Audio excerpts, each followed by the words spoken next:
Our first guest knows what it's like firsthand to watch someone you love be at their lowest ebb and pull them through it. Rosemond Owusu is a pastor's wife and a missionary and joins us to tell us more.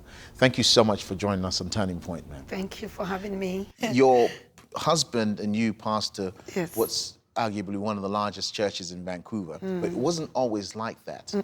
And I know that there was a point where things were so difficult that your husband thought, should I really be doing this? Yeah. What informed your confidence to be able to say to him, come on, honey, we need to keep going, because you did? Yes, I did. I think what really kept us going was the will of God concerning our lives.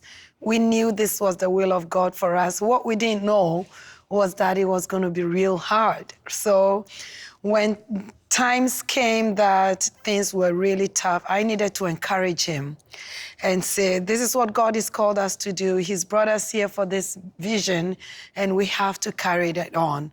Things are tough right now, but I need to help him to pull him through this so that what God said to do will be done. Otherwise, then we'll be disobeying him. And what do? Just pack your stuff and go back to Africa? No.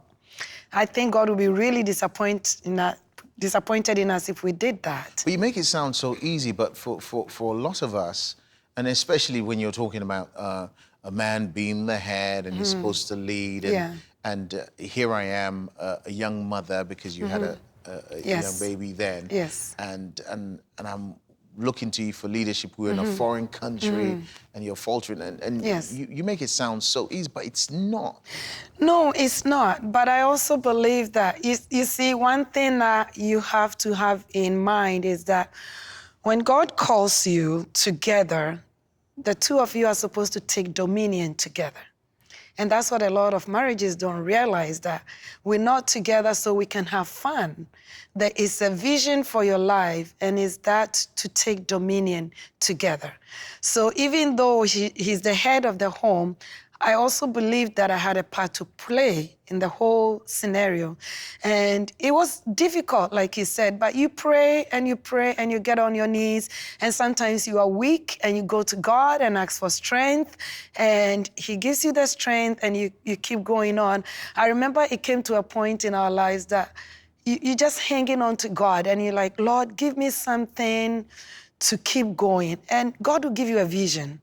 And then you hold on to the vision, and the vision takes you to some point, and you get weak, and you're like, Lord, I need something else to hold on to, you know. And that kept on for a long time, because like you said, we came with a little girl, no money, nothing, start from the scratch.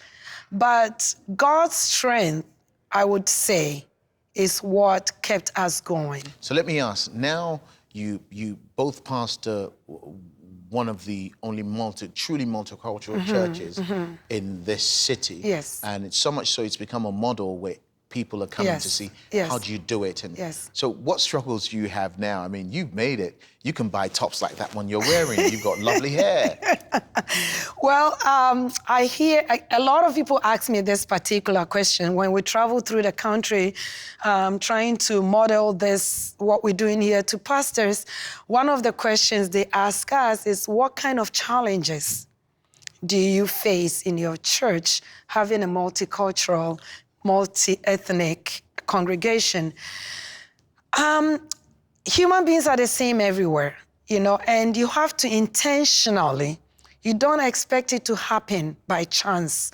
You intentionally teach people what it means to have a multicultural church, which means that if I see a lot of Chinese people here, it's natural to gravitate towards your own kind, but we intentionally tell people we're not doing that here.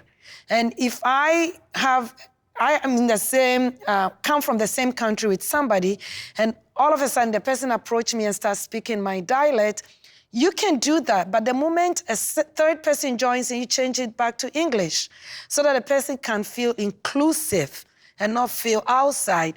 So things are done intentionally, you know? So things don't just happen, and you intentionally teach people what it means to have what we have here.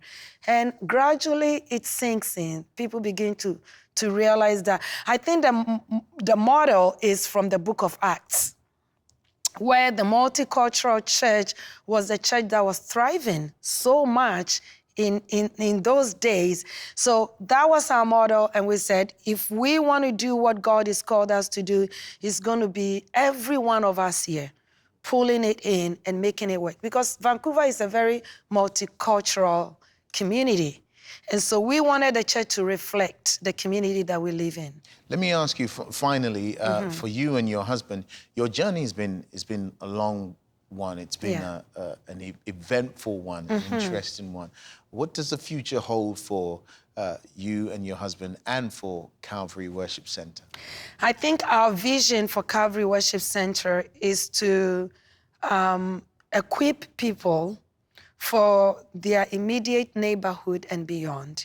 And sometimes people go to mission fields all over the world, but we believe that the missions have come to us. You don't have to go to Africa to do missions anymore. The Africans are here. And so who is reaching out to them? Who is reaching out to the Arabs? Who is reaching out to the Chinese? Who is reaching out to all these nations that God has brought us?